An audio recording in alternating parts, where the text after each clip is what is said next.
Hello, everyone. Welcome back to the podcast. This is The Promised Land with me, Scott Saunders, talking all things Manchester United in what is going to be a busy final week of the transfer window. Obviously, I hope you are feeling a little bit better and the rage and the upset has kind of left you a little bit since that last minute João Pedro header and defeat at Brighton in the 95th minute, I think it was. Real sickener in the first away game of the season in the Premier League for United. But, you know, they've had a job to do this summer off the pitch in order to fix things on the pitch. And in the days removed from defeats, things do get a little bit easier to stomach. And I'm very much in that camp today. And we've obviously got some positive news today.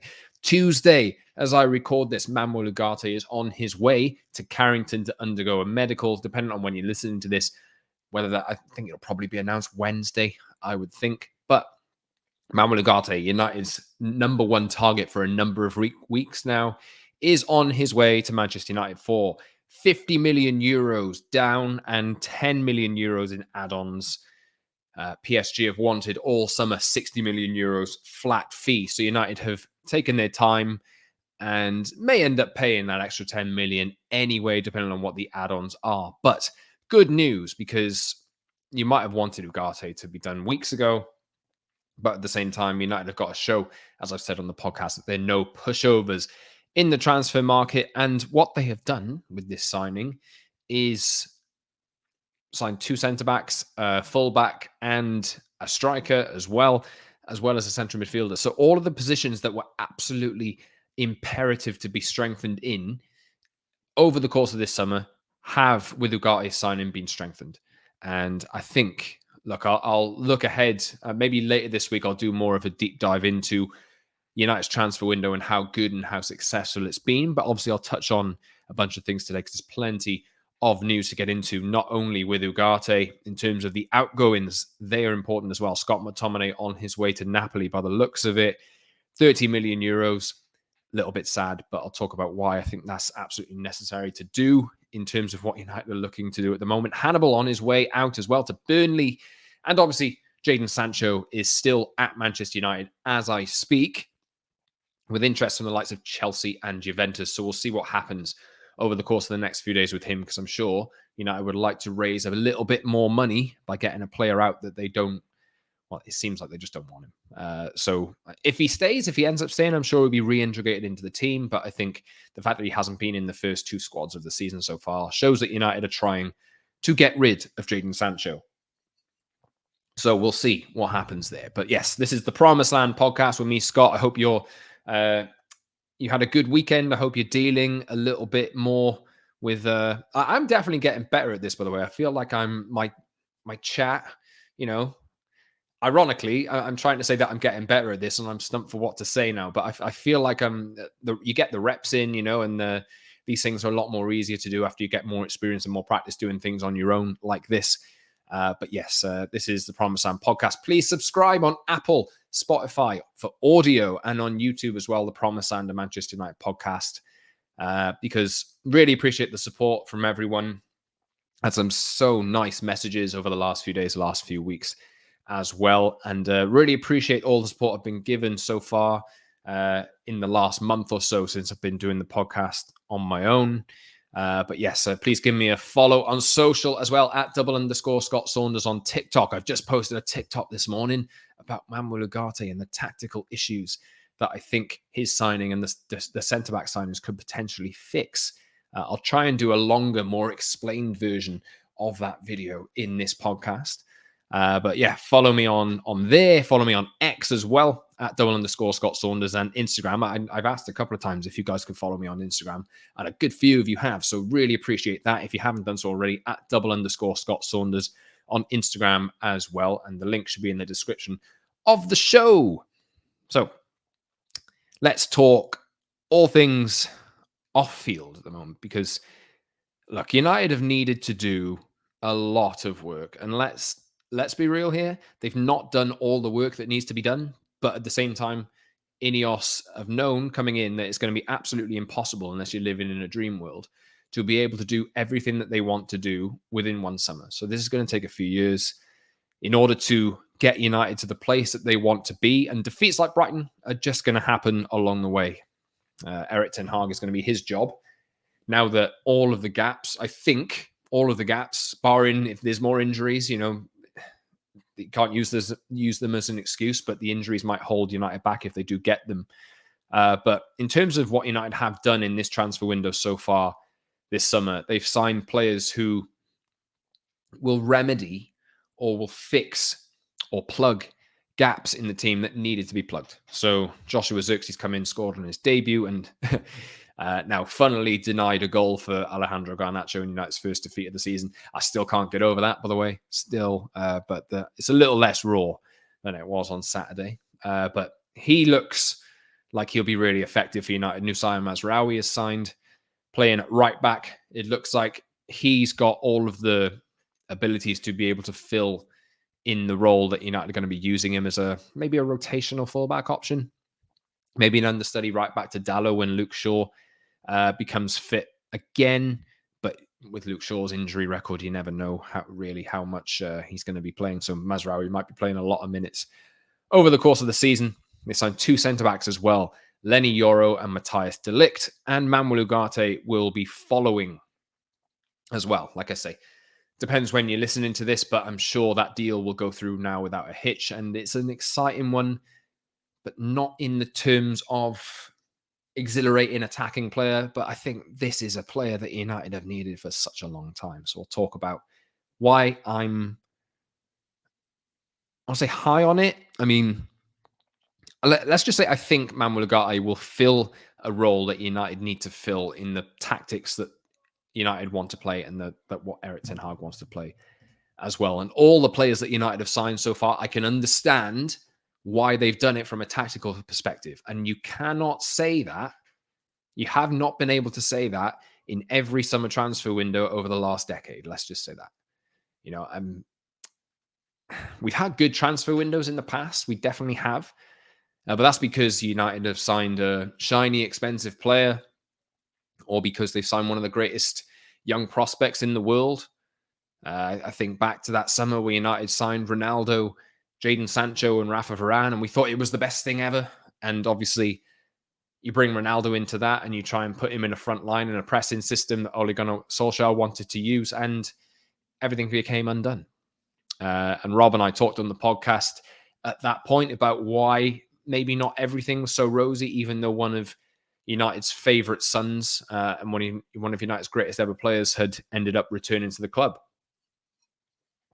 So these guys don't always have to be super amazing, high-profile players who bring with them loads and loads of social media followers and lots of attention, earning lots of interactions on social platforms. Like, this is the kind of stuff United used to value, but now, although those in charge of United used to value, I should say, but now, I think this is a really encouraging window. I really do. There's still plenty more to do. And obviously, I'm not saying that everything is going to be great and fixed and United are going to be absolutely perfect for the season to come, because I don't think that'll be the case. I think we'll have painful days. We'll see how United deal with Liverpool this weekend. That could be another one. But in terms of the longer term plan and in terms of what United are looking to do and looking how to play, I think I understand every signing that they've made so far, all 5, which is massive. Really, really good. So let's talk a little bit about Manuel Ugarte then. He's going to be announced in the next few days. Might have been announced already, as I say, but he will be United's new central midfielder. And what are United getting here? I am no expert. I'm no tactical expert. I will say that. I've never claimed to be, but I understand why United are going and making this signing, because I look at how United have been playing over the last year or so, and I think, what do United need in that central midfield area? And it's been so damn obvious. It really has. Casemiro's been left to drown in an ocean of space, and the defenders behind him have just not been there regularly enough to be able to condense that space in front of him. And now United have signed 2 centre-backs and a central midfielder who probably his best attribute is being able to cover ground and being able to intercept balls and playing in one-on-ones and winning the ball back. He's not going to be the most penetrative passer in the world. And I know I have a colleague in the office at 90 Min who is a PSG fan and watched Manuel Ugarte last season, and particularly pointed out where I'm sure everyone remembers, if you watched the Champions League last year, when Newcastle beat PSG 4-1 at St. James's Park. And he, my colleague, pointed out that Ugarte was the guy that they pressed and the guy that they put under pressure. And that is what ended up working for them. Newcastle scored 4 that day, and PSG could not deal with it. Other teams have been to St. James's Park and couldn't deal with the atmosphere and the intensity and that kind of thing. So that's a little bit of a concern.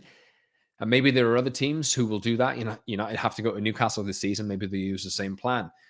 But look, in terms of what United are looking to do here and looking at how United played last season, I get this signing. I really, really do. Now, this isn't the type of player that's going to sit in like a traditional number 6, as far as I know, anyway. And I've seen a fair bit of him, but I'm not saying I'm any expert. But obviously, there's enough floating around to suggest what kind of player he is. And like I've watched him in matches. I've watched him not so much last season in PSG because he was on the bench, but I know that when he moved to Sporting, United and Arsenal wanted him, and he didn't end up moving to, I think before he left for PSG maybe. But around that time, United and Arsenal have been looking at him for a little while. And in an Erik Ten Hag system, I understand why this is a player that they want. So let me talk about Ugarte in the sense of what he can bring to the team using the other signings as well as examples of why I think this transfer window has been quite cohesive. So Matias De Ligt is signed at centre-back. We've seen him get 10 minutes of time in the first 2 matches, and I was definitely hoping that at Brighton he would be starting, but there wasn't to be. He was brought on for Harry Maguire towards the end, and Erik Ten Hag has had a bit of criticism, obviously, for changing his defense, changing the personnel in there, and maybe upsetting the rhythm, upsetting the balance. But I do get why. De Ligt has been away with the Netherlands and not played throughout Euro 2024. And then he's come back knowing that he's going to be sold by Bayern Munich. So he's not really had too much of a preseason. And the last thing United want to do after last season is rush players who are not ready into first team football. And as much as I would have liked to have seen Matias De Ligt start, I think Ten Hag and the team have decided that it's not the right approach for a player that did actually have injuries last season as well. So you don't want to rush him in, but you definitely do see Matias De Ligt and Martinez forming a partnership over the next few weeks, maybe, well, especially after the international break, providing there's no injuries, fingers crossed, touch wood. De Ligt is signed. Obviously, he's played under Erik Ten Hag before, and obviously he knows the basics and fundamentals of what Ten Hag will want from his team. He's very much a good defender on the front foot. His distribution is pretty good and probably a lot better than a lot of the defenders that United currently have. And he's good in one-on-one duels. He's very strong. He's good in the air. And I understand, at the value he was going at as well, Matias De Ligt is definitely worth a punt. He really is, because I think what you want really is, ideally, you'd like players to come in on their first big contract, as Ralph Rangnick used to say, but players who are good but want to come in and prove a point at a big club, they're worth a lot of money. They're really worth a lot to your team. He's a leader as well, and showed that in his teenage years at Ajax when he broke through under Erik Ten Hag. So I understand that signing, and I hope De Ligt and Martinez can start playing regularly alongside each other to get that understanding as a pair as soon as possible, really. De Ligt he left for Juventus in 2019, and I think just a few months after that, Martinez was signed probably to replace him. I'm not sure whether that was a direct replacement, but the timing, if you look at when De Ligt left and when Martinez joined Ajax, it matches up. So maybe that as a back two is something that we can work forward with, and especially with the injury to Lenny Yoro at the moment. So United have taken an opportunity on Lenny Yoro, and he is known to be one of the best young centre-backs in Europe, wanted by the likes of Real Madrid, wanted by Liverpool. United paid the money for him because this was the opportunity to get him. And this is a player who, maybe along with De Ligt as well, these are two players who I think you'd really back and fancy a lot more than the current crop, or maybe the crop of defenders that United had before the transfer window started. You back these guys a lot more in one-on-one situations and running backwards than the current lot that United had. And I'm just going to, if you're listening on audio, I'll try and explain best what I'm talking about here. But if you're watching on YouTube, this is something that I will try and do now. I'm going to share my screen again because I put this tweet out this morning and I just need to sort this out here. There we go. Okay, right. So what I'm displaying here for people listening on audio is the image that went round so many times last season from United versus Liverpool. And this happened in the United Wolves game. This happened in the United Fulham game where they lost at Old Trafford. Basically, this is a picture of Man United's chasm of space in midfield, which we all looked at and thought, that's not good, is it? You saw so many memes coming out of this, so many images coming out of this. Basically, what used to happen, or what happened last season, was United were pressed with the front five. Manu, Bruno Fernandes, the two wingers, whoever it was, and whoever was up front. That press would get beaten, and then Tottenham, I remember I was at the Tottenham game at the Tottenham Hotspur Stadium last year in the second game of the season, and this happened so frequently in that game as well. There were 5 players trying to press forward. That press was getting beaten, and then there was absolutely nothing behind that. The defense, knowing, I'm looking at this picture here, I'm probably guessing here you got Dallo, maybe Rafa Varane, Wan-Bissaka, and I can't remember exactly, Harry Maguire or Victor Lindelof. None of these players really are front foot defenders, I'll say. Now, what you're seeing here, as I'm going to hover my mouse over this, I don't know if you can see it on the image itself. You actually can't. But there's a Liverpool player in possession with Liverpool having beaten the press, and the 4 players at the back are running backwards, absolutely terrified of the player in possession who's running into the ocean of space in front of him. And this would happen so often last season, and this is why Erik Ten Hag will get absolutely ripped apart for his tactics. And it was kind of like two halves of a team. United had an attack that wanted to press and a defense that wanted to defend deep. And that resulted in all sorts of problems. And what used to happen, or what was happening quite often, was Casemiro or whoever the player was meant to be holding in the middle of the pitch was just overrun. Casemiro, we knew at the time, was not capable of defending that space. And there is no player in world football, maybe even N'Golo Kante at his peak, probably would struggle with that. Just to remind you again, if you're listening on audio, this is a picture of a Liverpool attacker. I can't remember who it was exactly. I really should have researched that beforehand. But this is a Liverpool attacker who is in possession, just in the vicinity of the centre circle, just outside it, running at Man United's back 4 with no defensive screen or no defensive cover because the press has been beaten. The defense are running backwards, and so is everybody else on United's side because they need to cover ground and get back to stop this attack, even though they're about 10 yards behind the guy with the ball. Now, the important thing, and this is what I think United have addressed this summer, they've signed 2 centre-backs, as I mentioned,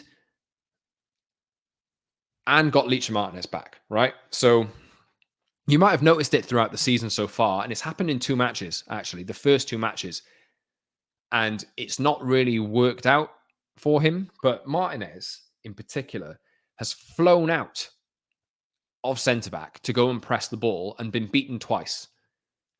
Fulham, in that game, I think that was the moment which led to that famous or infamous Fulham 2v1 or 3v1, which they created for themselves at Old Trafford, and Andreas Pereira just didn't use the ball properly. He passed the ball and Harry Maguire cut it out. That was after Lich Martinez went in to clear out a tackle and win the ball back and didn't win the ball back. So, that's, to me, Martinez being in there, that is a demonstration of that is something that he wants to do and the coach wants him to do. And maybe we'll see that happen more often. Obviously, you have to get those moments right. And it definitely happened in the Brighton game as well with Martinez. I'm sure there's a clip of it going around somewhere, but Martinez tried that in two consecutive games and didn't win the ball. And United are obviously in trouble if one of their centre-backs goes out and doesn't get it, because it's way easier to counter-attack on. But I've always thought the main problem, or one of the main problems that United have had, is as much as the midfield was a problem, the centre-backs have been a problem. Harry Maguire, Victor Lindelof, Johnny Evans. I'm not calling Johnny Evans a problem, but he is 35, 36 years old and really shouldn't be playing regular minutes for United in their current iteration. And whoever else there is, Casemiro had to fill in at centre-back quite often last season due to the injury problems. And Rafa Varane was there as well. And obviously we know his injury record. He's since left and gone at Como.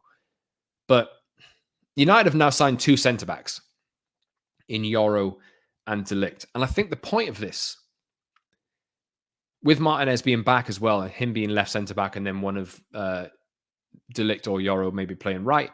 Maybe if Martinez isn't there and he goes to the left back, then De Ligt will fill in at left centre-back. We'll see how it goes.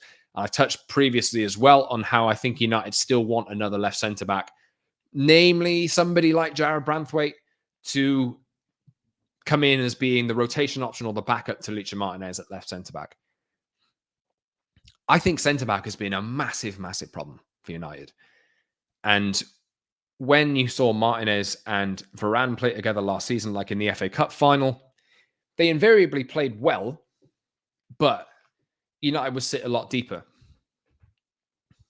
Now, with De Ligt being in there and with Yoro being in there, I think what we will see is this defensive line that is running absolutely petrified of the attack that's coming right at them. They're running backwards to kind of protect the goal, obviously, but that means that attacker can carry the ball to the edge of the box and then decide what to do with it. Probably with a lot of time to think about what he's going to do as well. With Martinez in there and with De Ligt in there, and given the evidence of what we've seen so far this season in United's game, I think one of the main things that United will be looking to do is close the space, as you should as a good team, close the space from the defense to the midfield. If you close that space, it's invariably easier to defend, but you've got to make sure that there are players who are capable of winning that ball in 1v1 situations or pressing properly or, defending that situation properly so that the guy with the ball gets the pass wrong or loses the ball. Now, it's a high-risk game because if you don't do that properly and you go up and the offside trap isn't sprung properly, then you could concede goals for days because there's no defense left if they get the pass right. Especially against teams like Liverpool who have shown that they're really, really good on the transition so far this season. But if you've got Martinez and De Ligt, who are much more, to my opinion, willing to go and meet that guy in possession and defend it rather than running backwards and panicking, that is how United make progress. And with Lenny Yoro as well, I'll add him to this. We know that he's good on the ball. We've seen flashes of him, but one asset that Lenny Yoro does have as well, he will need to fill out a little bit. He's only 18 years old, but he's very quick. And one thing the best centre-backs in the world can do at the moment is be able to deal with one-on-one situations. Like you think of Virgil van Dijk over the last few years and the joke of the aura that he has about how an attacker runs near him and they're like, oh, no, I don't fancy that 1v1 because Van Dijk's going to beat me anyway. That has been one of the reasons why Van Dijk has been so revered over the last few years in a Liverpool shirt. Maybe William Saliba at the moment as well is getting to that kind of level and getting that kind of praise in an Arsenal shirt because he is a big, strong lad who's got everything. He's good on the ball. He's really quick. Very, very strong as well, and just has that ability to be able to win 1v1 situations and keep Arsenal's game ticking over. Now, if United's defence, I've just mentioned the four players there, well, three players plus a left centre-back signing that I do think will be on the agenda and will hopefully come maybe next summer now, unless some kind of miracle happens or something. If that defense is much more willing to move forward and condense the space between the attack and the defense, like any good team will do, and this was pointed out on Sky Sports and lots of different places over the season last year, good teams don't have too much distance from back to front. They really don't. They condense that space in the middle to make it easier to win the ball back. And let's see if the defenders that United have signed, once they get up to speed and start playing the game, are able to do that. But then, what happens with that space in the middle? I'll stop sharing my screen because I'm sure you've got that point by now. Man United are looking to sign Manuel Ugarte as well, and probably will, and might have even done so by the time you listen to this podcast. So Manuel Ugarte is known to be very energetic. He's great at intercepting the ball. He's good in 1v1s. He covers space and covers grass very, very well. His anticipation's pretty good.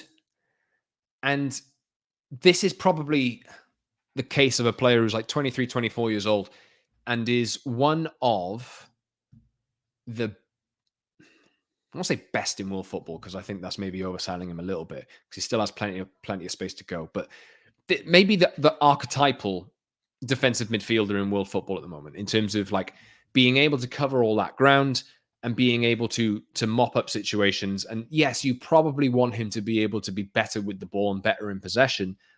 But the important thing that he can do is offer far more, a lot better ability to cover ground and cover that space in the midfield than Casemiro ever could. And you probably think he'll sit in alongside Kobbie Mainoo, and maybe that'll be how United play for the duration of this season to come, with those players in it. But if this is the important thing here, Casemiro was left to deal with all that space when the defense was running backwards, and he got dribble past like there's no tomorrow. He looked slow. He looked lethargic. He looked like he couldn't do it, to the point where Jamie Carragher said about him, "Leave football before the football leaves you." I'm sure we all remember that. I think that was around the Crystal Palace game where United got smashed 4-0 last season. Leave the football before the football leaves you. I think we've seen this season already that Casemiro is not like, definitely not what he used to be, but he's also not as bad as we've been seeing last season. I think the system, and I'm sure plenty of people will agree with this, the system is what put him out to dry. And that was because there was an adventurous press and defenders who were too scared to back him up, basically, in those situations. So he had to cover an ocean of space himself. Now what I think we're going to get is a defense that's much more willing to push up and condense that space, make that space smaller from back to front, as I was just saying. And now you've got a player in there, in Manuel Ugarte, who's coming in, who is better than Casemiro in dealing with that space anyway, however big the space is, and winning those interceptions and covering ground and just winning the ball back. Now, I've seen some comparisons over the last few days being to Javier Mascherano and maybe N'Golo Kante. I'm not saying, and nobody's saying that this guy is going to be as good as those players. But in terms of the profile of player that United are going to be getting, maybe he will be more like that player than a Claude Makelele. And that's why I think United are making the signings that they're making. Hopefully I've explained it well enough. I've definitely tweeted about it, and maybe I've always been better at words and writing things down in a much more concise fashion than speaking it. And I'm trying my best to put this in podcast format and in video format, obviously. But that is why I think That is why I think United are making all these signings, to be able to condense the space much better than they were last season to keep the energy up that they're playing with. And I think what we've seen in the first two games of this season is an improvement. What's been the best thing about United so far this season from the two games that you've seen? The press.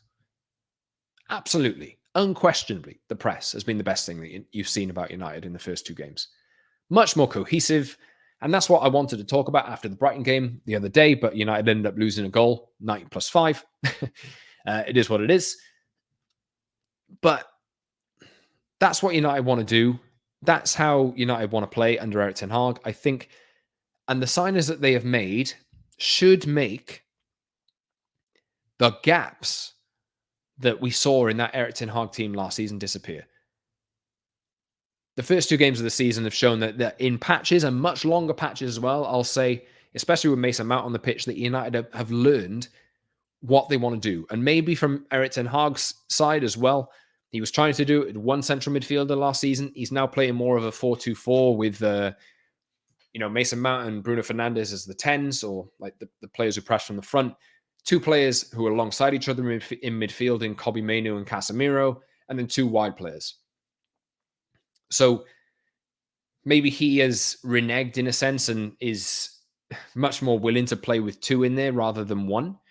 And that might have to be the case. And if you take out Casemiro and put Ugarte in there, or you play Ugarte and Casemiro together, potentially, we could see that at times. Maybe that is how United will shore up their team. And knowing that there's players in there who are much more capable of winning 1v1s like Ugarte, with a defense behind them that if Ugarte is beaten for whatever reason, then you've got front foot defenders like close by to maybe get in the tackle the next time. And maybe that's the second line of defense. So if United win the ball back much better than they were last season, and they are able to play in a condensed space and close the gaps between how much these players have to run in order to defend properly, maybe you'll see a better Manchester United. Maybe you will. And there's still plenty of problems to fix. Obviously, United got to take their chances and be much more clinical in front of goal. They've missed 6 big chances already this season in 2 matches. That's not very good.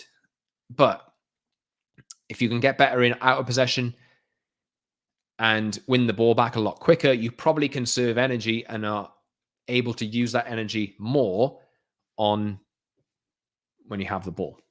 So we'll see. Now, that was a hell of a lot longer than I actually thought it was going to be. Hopefully that makes sense, though, from what I'm saying. Look, I could be wrong, but that's just what I think. And let me know what you think about this, the system, what United are trying to do, what you think of United so far this season. Get in the comments, please, if you would. I would love the comments to come in on YouTube. Would be really, really helpful. Let me know if you agree or disagree with me. If you disagree with me, let me know why as well. I'd love to hear from you. And also follow me and get in touch with me on social media as well. At @Scott Saunders on X, TikTok, and Instagram. Please give me a follow on Instagram, especially if you would not mind. Because, yeah, I need to use it more. I really do. But anyway, there's still plenty more to talk about here.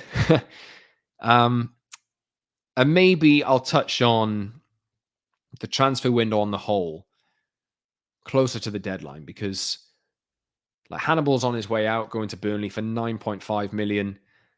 And generally, I think when you look at how much United are actually raising through sales, one of the biggest issues that United have had over the past 2 transfer windows is they just can't sell players. They just can't.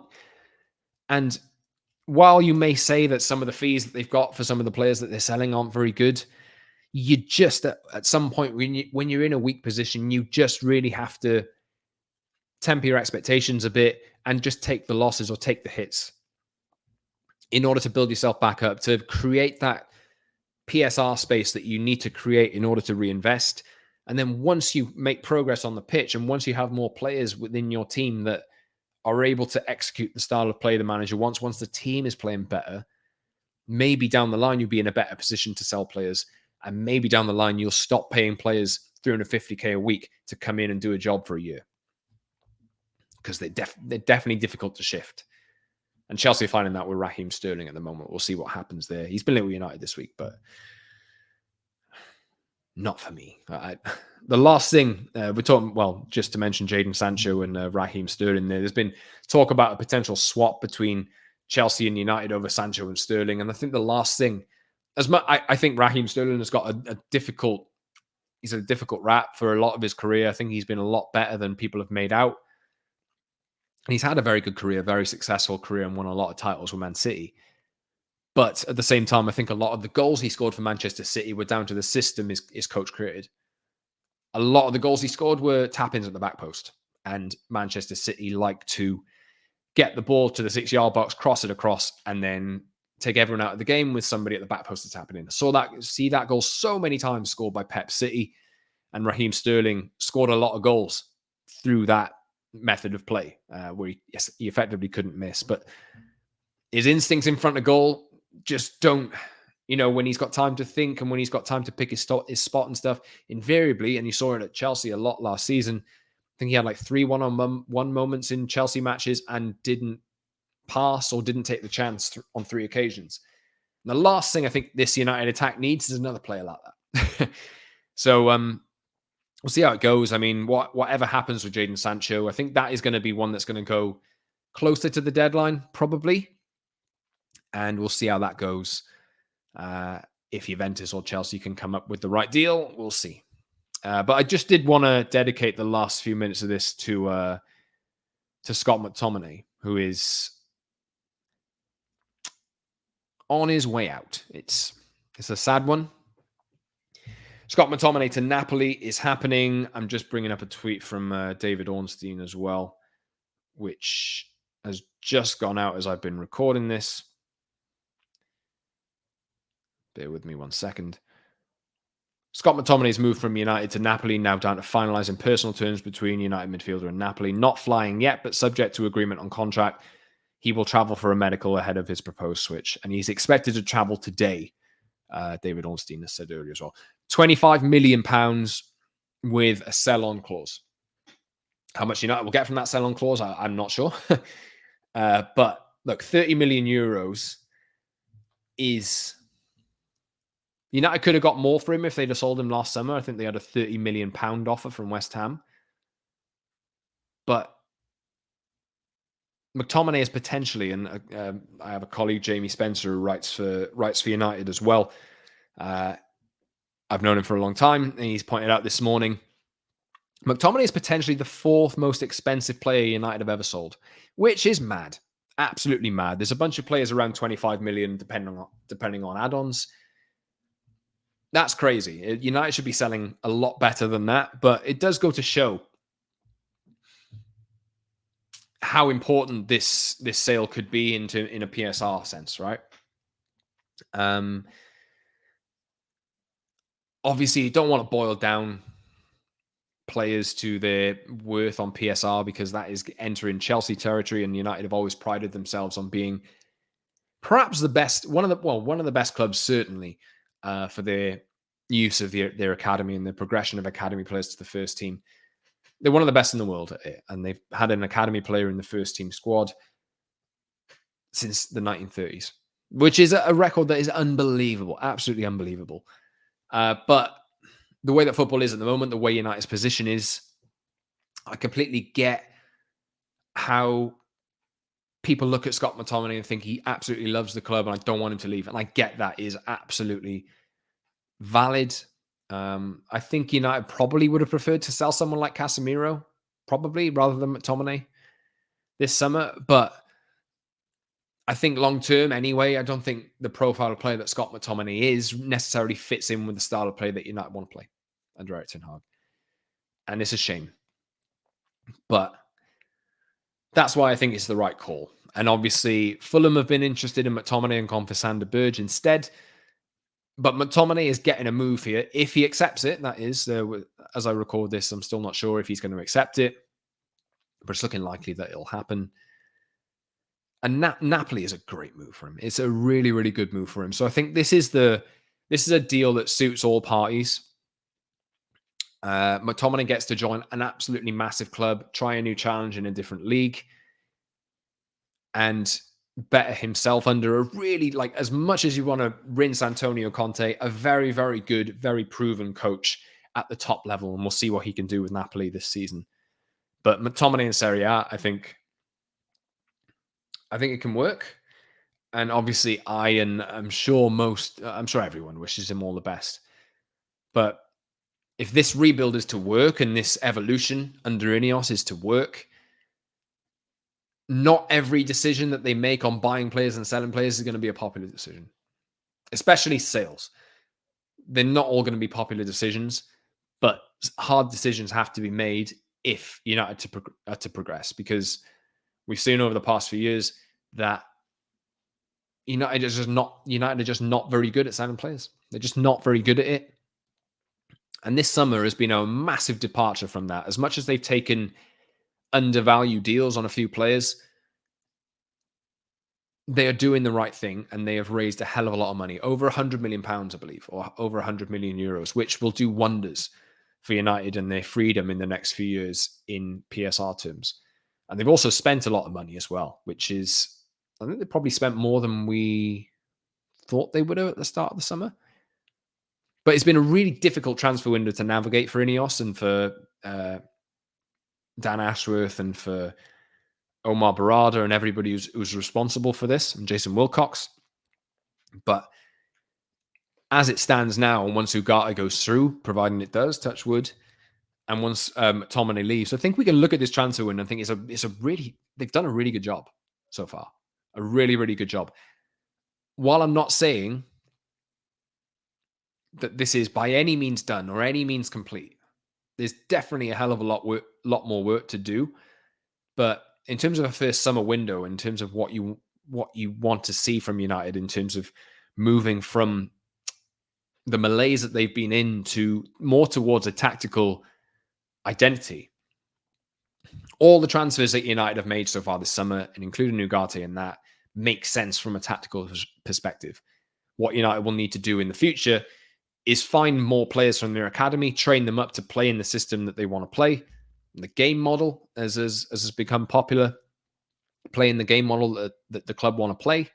Find managers, if Ten Hag is still there or not. If Ten Hag fails, find another manager who can play the game model that you want to play as a football club.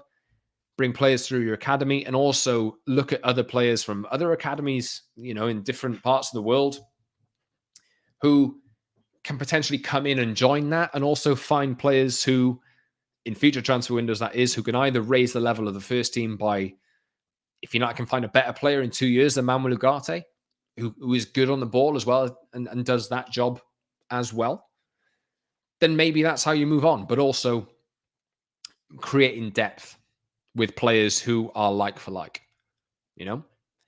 really important, really good window from Ineos so far. And we'll see what else they end up doing. But yes, definitely in the McTominay terms, when the news came through the other day that he was going to be leaving, or it looked like that United had accepted an offer from Napoli, well, I'm a bit sad about it. I got to say, it's never nice to see a player who loves the club as much as he does leave. And I watched back and tweeted the other day about the goal he scored in the derby at Old Trafford in the rain just before lockdown. I think it was the last game before COVID and before lockdown. So it's obviously with the significance of the win that day, the rain and everything, and the fact that it was the last game in a stadium for like a year, in a stadium with a crowd for like a year or whatever it was. Massive, absolutely massive. I'm really glad he had all the moments that he did in a United shirt.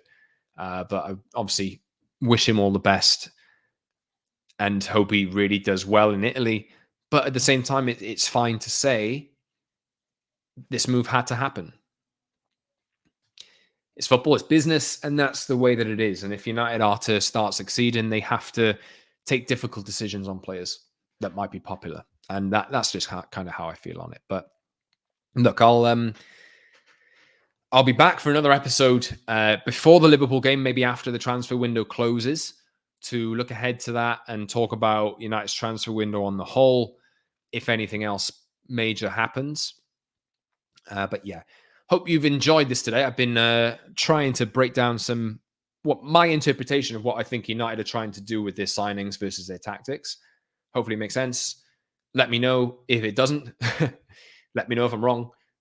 Tell me as well on social media and in the YouTube comments. Tell me your thoughts. So, yeah, please subscribe on Apple and Spotify for audio. And please subscribe on YouTube, The Promised Land, a Manchester United podcast. And get in the comments as well. I'd really appreciate it if you could let me know what you think. And give me a follow on the socials as well at @Scott Saunders on X, TikTok, and Instagram. Please do give me a follow on those. And let me know what your thoughts are.